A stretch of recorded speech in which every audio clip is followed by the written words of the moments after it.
Hello, and welcome to Mental Health Matters Podcast. I'm your host, Liz Lang, and I'm here with Dr. Mark Burton. In this podcast, we will talk about all things mental health. Thank you so much for joining us.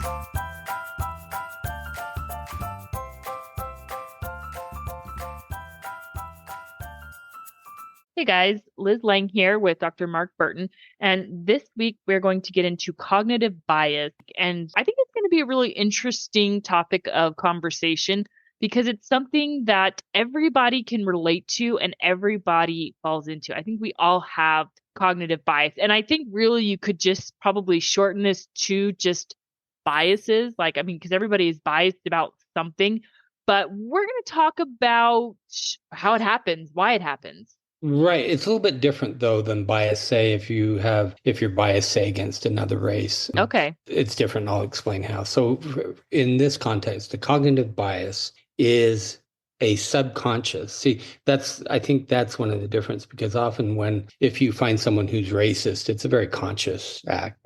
Okay. In that way, it's different. So the cognitive biases that we are talking about are subconscious, and it's a thinking error. And it leads you to misinterpret information that comes to you from the world around you. And it affects how you make decisions. And, you may not make rational decisions, and the information that you base your judgments and decisions on may not be accurate. And so they're automatic processes. So when you said we all have them, we all have them. It's just part of what our brain does.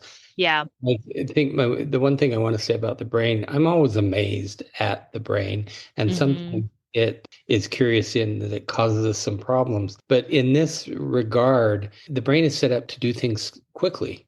And so that's what this is doing. So we'll use the word perhaps occasionally heuristic. And heuristic generally means it's a set of rules by which we make decisions. And they're kind of loosely defined rules. But what happens is we have these heuristics in our brain that helps us to make decisions very quickly. So is that clear about what a cognitive bias is? And we're going to talk about them specifically, but just as a general idea, it's an unconscious process that leads us to make thinking errors based on we misinterpret the information that we're receiving. Okay. Yeah. And I guess that does make sense. And so how I'm relating this, I guess, into simpler terms is maybe, for example, I am really biased against olives. I think they're disgusting and I don't like them. Right. And that comes down to preference. But so that's probably not a cognitive bias, though. Okay. Yeah. Okay. It's a dislike. I mean, I'm kind of with you there. Yeah. Any other food, I can bear through it. But olives, I will gag. They're so gross. They really are. So let me give some history here. Okay. So we've mentioned a book. I think we mentioned it last week. It's called Thinking Fast and Slow by Daniel Kahneman. And he wrote the book back in 2011. But he first came up with this idea of cognitive bias back in 1972. And he worked they lived in Israel at the time. He and his partner, or his colleague, whose name is Amos Tversky. And so they worked together and they came up with these ideas of cognitive biases. Now, a lot of their work was used to help people understand how we make financial decisions. And so I can't remember the year, but Tversky, his colleague, died fairly young. But Daniel Kahneman got the Nobel Prize in economics, even though he is what he would call an experimental psychologist. And so a psychologist getting the Nobel Prize in economics because of his work on cognitive biases. Now, in 2005, however, a man named Malcolm Gladwell, who you may have heard, wrote a book called Blink. And in that book, so his book, Blink, comes out 6 years before Daniel Kahneman's book, Thinking Fast and Slow. And it's pretty clear. I read Blink many, many years ago, but in reviewing what he talks about, it's pretty clear that he is using the ideas of Daniel Kahneman. So, for instance, they each talk about two types of ways that we make judgments. So in the title of Daniel Kahneman's book, fast and slow, he Mm-hmm. would call that system one and system two. System one being it's an automatic thing we have that we make decisions quickly. A lot of people call it intuition, Okay. have this intuition that something's going to be this way. The way Kahneman would explain that is he thinks it's just recognition that in our brain and in our memory something triggers us to remember something that we've experienced or seen before. We can't really pinpoint and say, oh, this is what I'm remembering. And so it feels more like intuition. It feels like this intuitive process. Okay. And so that's what Kahneman calls system one. But in Malcolm Gladwell's book, Blink, he calls it strategy one. Or no, he actually flips them. He calls it strategy two, unconscious thinking.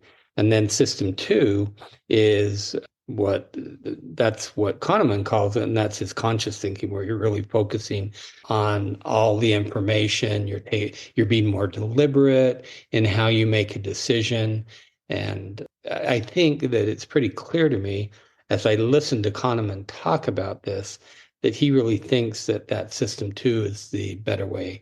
That he thinks there are too many inaccuracies that happen, too Mm-hmm. many errors that occur in system one. But if you were to read Malcolm Gladwell's book, here's how it starts it. Let's see, he says, we usually think of snap judgments as lazy, superficial, and probably wrong. But are they really? See, that's from Malcolm Gladwell's book. And so I think he's trying to make the argument that sometimes those judgments are just as good or even better than. I think that would be something that Kahneman would probably disagree with Yeah. him on. So that's just a little history. I think people sometimes mistakenly think that somehow Malcolm Gladwell came up with this idea just because his book came out first. But Kahneman's work was way back in 1972, and for some reason he didn't write the book until Okay. 2011. Now, also, some people mistake cognitive bias with what is called a logical fallacy. And Mm-hmm. fallacy is really very different in that it's a way, like if you're having a discussion or possibly a debate with someone else, then sometimes people use logical fallacies. And let me give you an example of one. Here's one. People love to give these things name, which I guess we have to name them, or otherwise we wouldn't know. Right. Right. This is the bandwagon fallacy. And what this means is if a lot of people believe something to be true, then it must be true. And you Mm-hmm. can argument. You can say, well, 10,000 people believe this to be true. And so it's really a logical fallacy because it doesn't make any sense in the Right. whatever argument you're having. The other one that a lot of listeners may be familiar with is called a straw man fallacy. And what that is if you're in a discussion with someone else, and I'm in a discussion with someone, and I want to refute what they're saying using the straw man fallacy, then what I do is I take their ideas and I really simplify it, and Okay. I don't really use the whole idea because most ideas are fairly complex and involved. But if I want to refute it, then I simplify it, and it makes it easier for me to refute just that one little piece of whatever it is we're talking about. And that's called the straw man fallacy. So logical fallacies, there are many more, but they're not the same as cognitive biases. So any questions that you might have, because I know we're going into this fairly quickly. Yes. So there's a couple of things. First, I want to go back to what people call it, maybe intuition.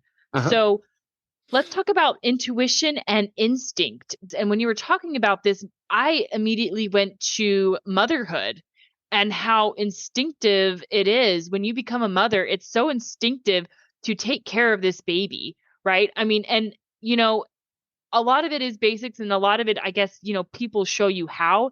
But I mean, I was amazed at how instinctive it was for me to take care of this newborn and just to know what to do. And even still, it's so instinctive to know how to care for my children. And I'm experiencing all of these things as a mom for the first time. And I just know what to do. So, Right. But I mean, I think instinct's different than intuition, though. okay, I think they're very, very different. And so okay, the way you're describing instinct is exactly how I would describe instinct, is that it's this inborn knowledge or emotion that we have that really kicks into play. And most animals have that. Mhm. Uh, Okay. Like if you think of in the animal kingdom, at least in mammals, you're always going to care for your young. But Mhm. how do they know how to do that? No one's taught them how to do it. Yep. Yeah, And so that's exactly. instinct. And what you're describing is that same thing. It's instinct. As opposed to intuition, if you are presented with a decision that you have to make quickly, or even a decision on how you might interpret someone else's behavior or actions, that's Mhm. not instinct. That Okay. See, and what happens is in that unconscious processing of all the information, like for instance, we'll talk about some of these biases is how people look. So just the Mhm. way they look is going to influence the way we make our decision. Yeah. The way they talk, the language they have, if they appear educated or not educated, if they would appear poor or wealthy, we think of them in a very different way. So we make those decisions, those kind of snap unconscious decisions, really based on that information that we're getting in. That's the intuition. Okay. And that makes a lot of sense to me. And that is something that I can clearly point to. And I've shared this before. I have a specific childhood trauma. I was sexually abused as a young child.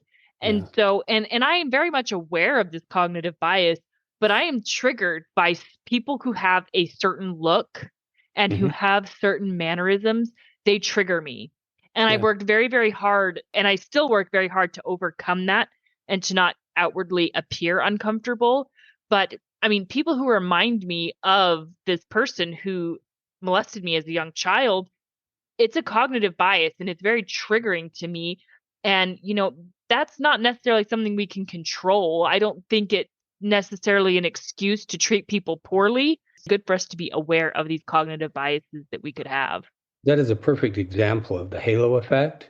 And Hmm. so, again, I don't know that I like the names or I don't understand who gave them the names. I'm Yeah. pretty sure it wasn't Kahneman, but other people who came after him. So the halo effect is about that. It applies to physical characteristics. And so the way you described it is exactly how that Okay. works. You use the word trigger, which makes it so you see something and your memory comes into play, and so you're triggered by this memory and you make that people might call it intuition, but it's really just that unconscious decision making that you're going to be wary of these people or maybe avoid them or do something like that. And then at the end of our episode tonight, I think we'll talk about what do you do, and there's really not much you can do except, as you said, be aware. Yeah. And that's really about it because Hmm. you're never going to change that. Yeah. That's embedded in your brain. And so that's Hmm. always going to happen. And I think it's really important for people who have that type of experience to be gentle and kind with themselves because Yes. because it's not like you're saying, "Oh, I hate these people because of there's something very specific that happened to you." Hmm. And the way this person or the way these people look is then going to be a trigger. So that's the halo effect. And that's a Yeah. pretty good example of the halo effect. There was this other very interesting study they did. I think it was men. So they had men read scholarly articles or like an abstract of a scholarly article. And they had some that were well written and some that were obviously not well written. And then in some cases, they published a picture of the author, all female authors with them, and some of the female authors were attractive and some were not. And Okay. men, no matter what it was, even the poorly written ones, they always rated the attractive authors higher as far Interesting. as what they wrote. And so that is an example of the halo effect. Okay. And it's interesting that you say that. I mean, because I think that's something that we all tend to do. We Hmm. all make snap judgments based Hmm. on people's appearance, right? And I know that like if I see someone who looks like I don't know if they look like they're a homeless person or if they look like they're in a gang or something like that, they're going to make me uncomfortable. Hmm.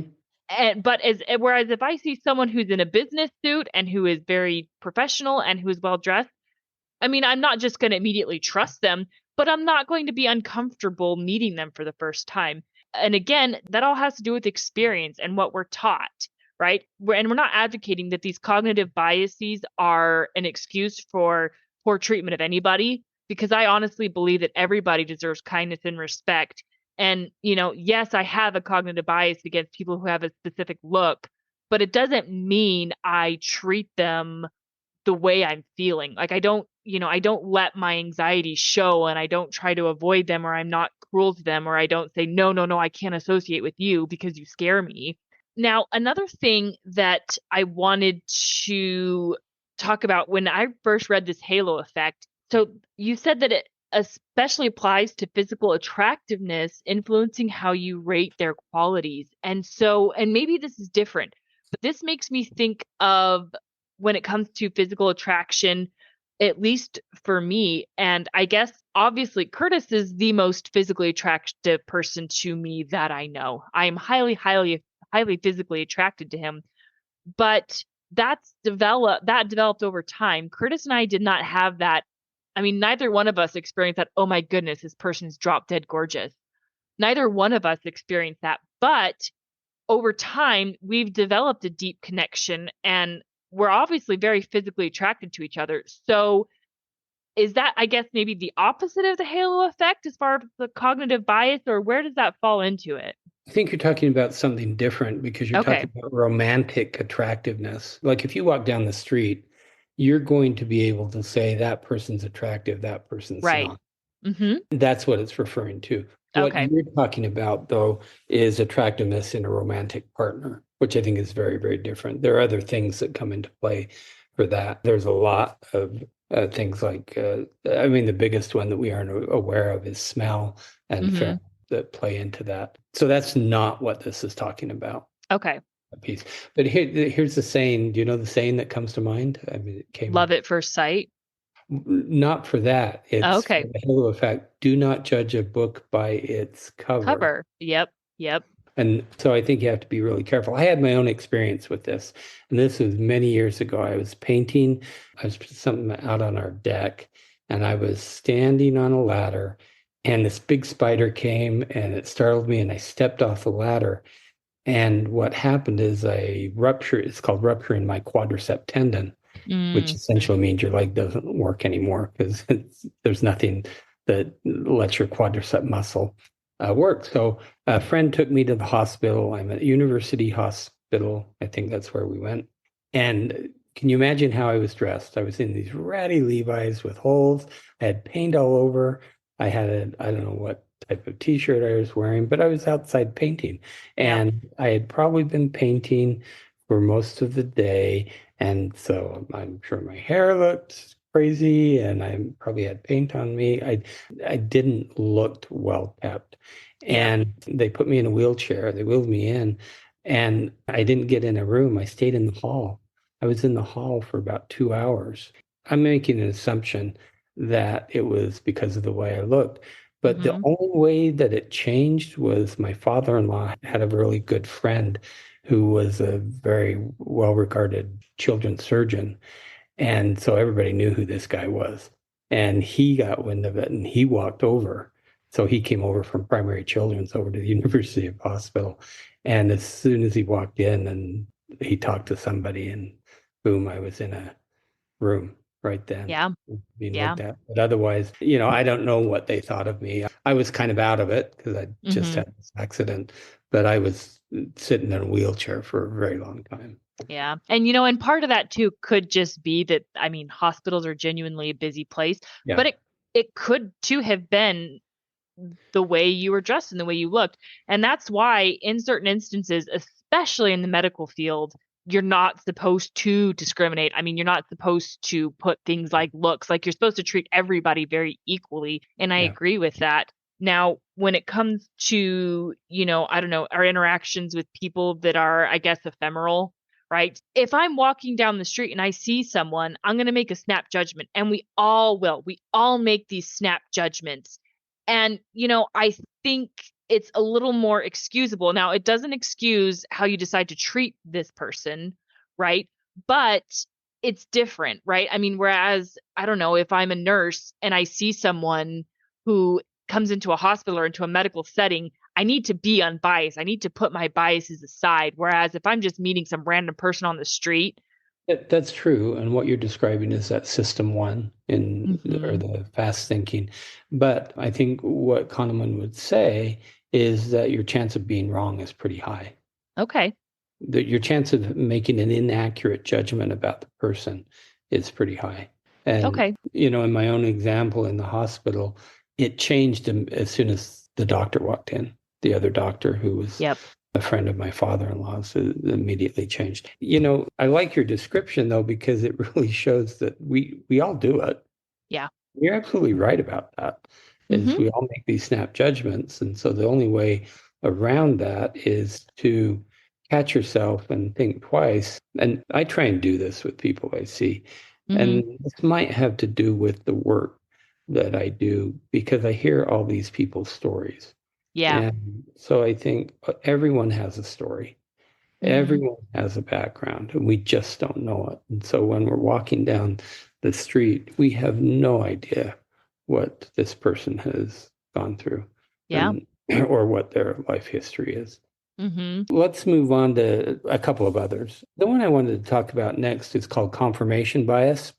Mm. I think the reason that I wanted to talk about that is in Kahneman's book, he thinks this is I don't know how we would put it, most damaging uh, Okay. confirmation bias. And so I think it's important for everyone to understand what that is. And so confirmation bias is the tendency that we have to interpret any new information in a way that it supports or confirms our previously existing beliefs or values. And Hmm. often we neglect or ignore any piece of information that doesn't fit into that previously stored information. I'm going to go through some examples of this, but I think one that we've all experienced, just recently, there was a recent election. I think part of the polarization that we find in our country is really about the confirmation bias. Yes. A lot of people have if they read something that contradicts what they believe, they just say, oh, that's false. Yep. And what the confirmation bias does is it tends to make it so we don't really examine things in an objective way, which I think Hmm. when we're making a lot of decisions, we need to do that. But here's some various ways that this plays out. We did an episode a long time ago where we talked about research, and I can't remember that, but do you remember how some research was falsified, right? Yeah. So, in scientific research, this happens because often researchers are doing exactly the same thing. Yep. Is that they go into the research with this idea of here's what's going to happen or here's what I want to happen. And I'll remind listeners that what the reason that is because then that's the way they get published and they have to get Hmm. published in order to get promoted or keep their job. But what that does, that's just the confirmation bias because they probably ignore or don't put as much weight onto the information that doesn't support their research or their claims. So I think it's something that happens a lot there. And you have just described, I don't know, the political realm in its Hmm. entirety. Yeah. I mean, and it's so, so common in politics is confirmation bias. And that is exactly what I thought of when I read this. I mean, and that's why politics, I think there's so much division is, and I think social media has a lot to do with confirmation bias because in social media we have this ability to surround ourselves with like-minded people and people who think like we do, and we can push out anyone who thinks differently. And so it creates a serious confirmation bias problem because we get stuck in our own echo chamber because we're Yeah. only surrounded by people who share the same beliefs as we do. And so you start thinking everybody must think this way and anyone who doesn't must be wrong. That's not true. There Yeah. are other thoughts and there are other opinions. And you know what? Both can be right. So, another thing that I thought of when it comes to confirmation bias, or one phrase that I think might be able to fall into a cognitive bias, is I've talked about this before, the idea that truth is in the eyes of the beholder, Hmm. in that, two people can witness the same event, and over time, they're going to remember it differently, and they're going to tell the same event differently, or they're going to see it from a different perspective. And so it's subjective. Truth can be very subjective. You're coming up with all my examples, Liz. That's right. Well, social media, I wanted to talk about.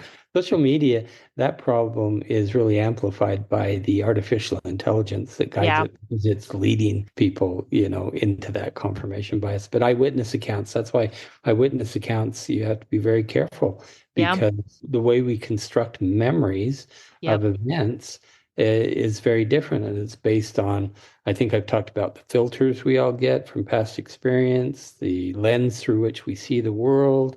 I mean, for instance, if you were witnessing an event where one of those people who had those characteristics of your abuser, you Mm-hmm. would remember that in a very different way from someone who witnessed the same event with the same person who did not have that same trigger. Yeah. And so there's this emotional content and value. So yeah, you're right about that. I think the other one to mention would be religious views.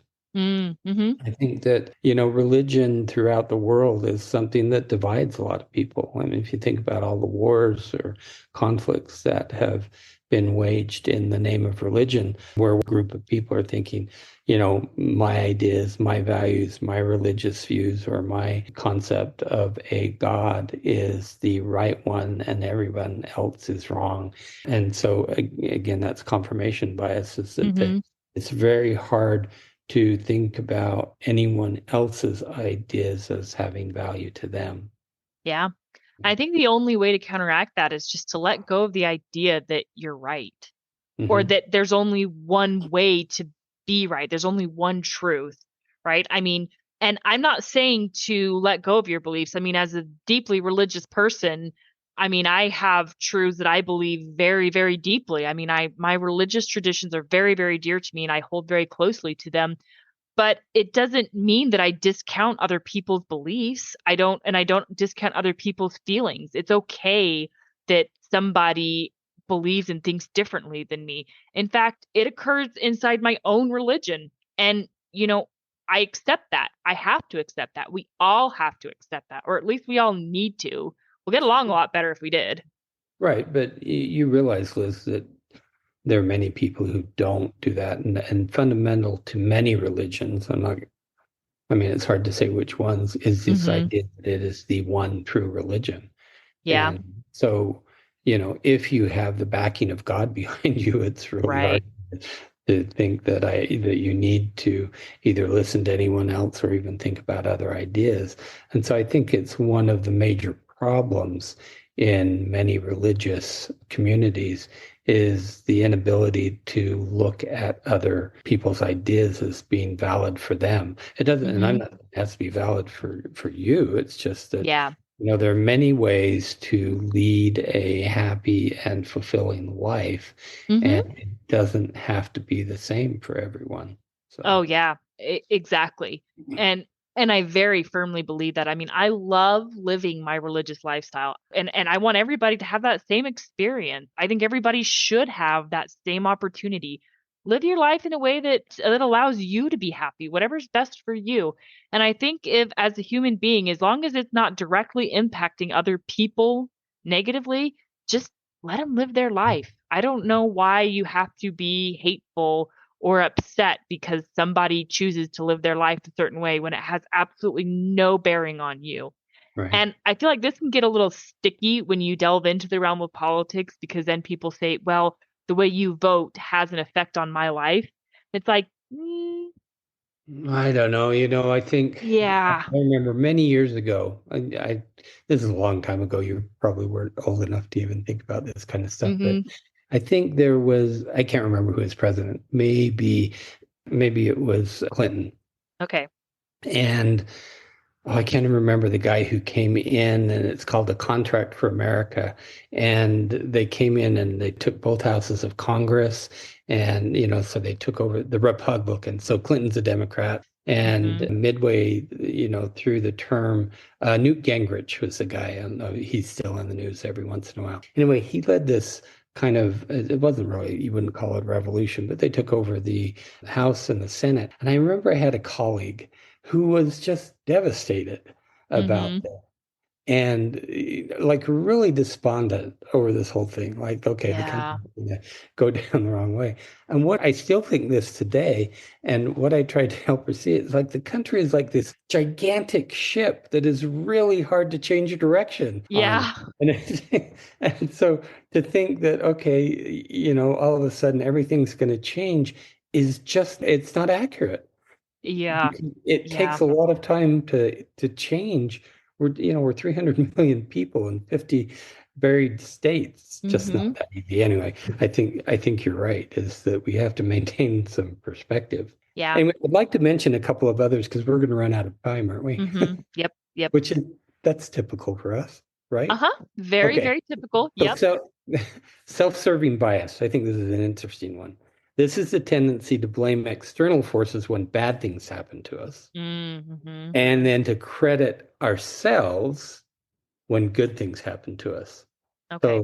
So, something good happens. Oh, for instance, let's say in a financial decision, I made an investment and it tanked. And I Hmm. could say, the market, it just wasn't the right time to do this investment. The market went down. But I could take that same investment and I doubled or tripled it. And then I would say, wow, aren't I smart that I actually made that good investment? So you see, if it goes bad, it's something else's fault. Hmm. If it goes well, then it's my credit. That That's sounds just, like narcissism. well, I maybe mean, maybe a little bit, but I think it's just the way we think about it. okay. It's self-protective in a lot of ways. Okay. I can see that. Instead of saying, shoot, I made this really stupid decision and I Yeah. just lost all this money, it's easier to say, well, really, it was the market and it was bad timing. Yeah. Uh, so that's one thing that I think we probably all experience. Here's another one that is probably common. I think to people we've all purchased a car. It is one of my least favorite Yeah. activities ever. The cars that Lindy and I drive are like, I think they're 16 and 17 years old, and we are trying to make sure they keep going just because I hate that process. Anyway, it's called the anchoring bias. And here's what it is. So if you go in, let's say an example, you buy a car and you go in and you know that the average price of a car, say, is, let's say, $30,000. And, it doesn't matter really where you get that information. It's just that then anchors in your mind, and anything less than $30,000, you're going to consider to be a good deal, Yep. even though it may not be. And even though you might be able to find it less somewhere else than what, like if the salesman comes up and says, I'll do you a favor, I'll $28,000. And you think, oh, wow, okay, because the average price is going to be 30. This is great. I'm saving $2,000. Yep. And so often, if you're in negotiations, the first person to throw out a number is usually the one who has the advantage. Because if you, for instance, you throw it out really high, I'll settle this negotiation, I'll settle our dispute for $500,000, when really you'd be happy with $250,000. But you throw out the $500,000, and by the time you get to 250,000, the other person is thinking, wow, I got him down to half. Yep. And that is called the anchoring bias. That sounds like retail. But it's I well, keep okay, that's right. Because you don't need to divulge any secrets of the place you work. But I think we've all gone into a store and it might say sale on it, It always reduced. does. Yeah, but the sticker underneath it, the price might be exactly the same. Yeah. But all we're looking at is sale and reduced, and Yeah. that's the thing that, sticks with Any it. anytime I go into a store and they say, "Oh yeah, 70% off. Everything is 70% off." My first thought is, "Okay, it's Really. marked it they marked it up 50%." And And then took it back down. yeah. Yeah, they marked it up 50% and then they took it back down and so they're saying original price was, and so you think you're getting this really great deal when reality you're not. You're not, yeah. So, yeah, that's the anchoring bias. And then the final one is it's called functional fixedness. And I'm only bringing this up because I think I feel this. As I'm aging, this becomes more true for me. This is the tendency to see objects as only working in a particular way. Yeah. And I have that difficulty, and I didn't used to, Mhm. but it takes me, like if I have a problem to solve, it takes me a couple of days to really figure out, oh, I could do it this way. And one example, I remember we make our own cold brew coffee, which for Hmm. people who are familiar with that, cold brew is just a way of brewing coffee. And so it takes 12 to 24 hours to do it. And so it was Christmas morning or something that I had made this cold brew coffee caffeinated. Unbeknownst to me, Adrian had gone ahead and put some decaf in. Hmm. And so I went and I saw this and this thing, and I had just emptied this thing, and I thought, what is this? Because it was only half full because she didn't want very much. And I could not make the leap to, oh, somebody else has put coffee in here and is making their own coffee, so I threw it out. And it's just, I couldn't. Yeah. And then as soon as she said it, I thought, wow, how crazy is that of me to think no one else is going to use this or that there might not be coffee? All I could see was I had just emptied this and now I was half full again. And I thought it just couldn't be that way. So you get stuck. I think a lot of people, when they get older, we become less flexible that way. And And and I don't know about even just getting older. I mean, I think a lot of us can relate to that. So the example you gave in this is, if you don't have a hammer, you never consider that a wrench can also be used to drive a nail into the wall. which I And used to so, use wrenches all the time as hammers. I used to r- do that all the time. right. But I mean, when we see something and it's used a certain way for so long, we would never consider that you could use it in a different way. Yeah. Right. I mean, that happens all the time. As we end this, I think the thing you have to do is be aware. Like Yeah. you said this way back at the start, is that you have to be aware and then I think look at all the informations in an objective way as you can. Hmm. Yeah. And so take in all the information and don't discard any, but really it's the idea of going into a decision with an open mind and looking at making more, might say, logical and rational decisions. Yeah. I get an odd sense of satisfaction at confusing, I guess, what you might call the internet algorithms. They really don't know what to make of me because I regularly listen to Ben Shapiro and the Young Turks. So they have no idea which way to go. They're like, I don't know what to show this girl. So, because I mean, I listen to people who are polar opposites. So do that. Yep. Yep. Just be aware, like you said. Yeah. That's the first step. Yeah, is awareness. I mean, acceptance is, they say, the first step to recovery. So, Yep. all right, next week we are going to get into materialism. Now, this may be deviating a little bit from the realm of mental health, but I don't know. We love mental health enough. We're going to tie it in. So, I think it's something that's important to consider and to think about as we go into the holiday season. And so, Oh, Liz, you probably know I can take anything and put it into the realm of mental health. oh That yeah. would be okay. Right? We'll do Right? that. Yeah, Yep. I mean, hello, relationships tied into Yep. relationship. Bam, mental health. Mental health matters. There we go. Yep. All right. Have a good week, everyone. Have a question for Dr. Burton? How about a topic you'd like us to cover? Send us an email at mentalhealthpod21@gmail.com. This podcast was produced and edited by Liz Lang. Music is by Audio Lounge.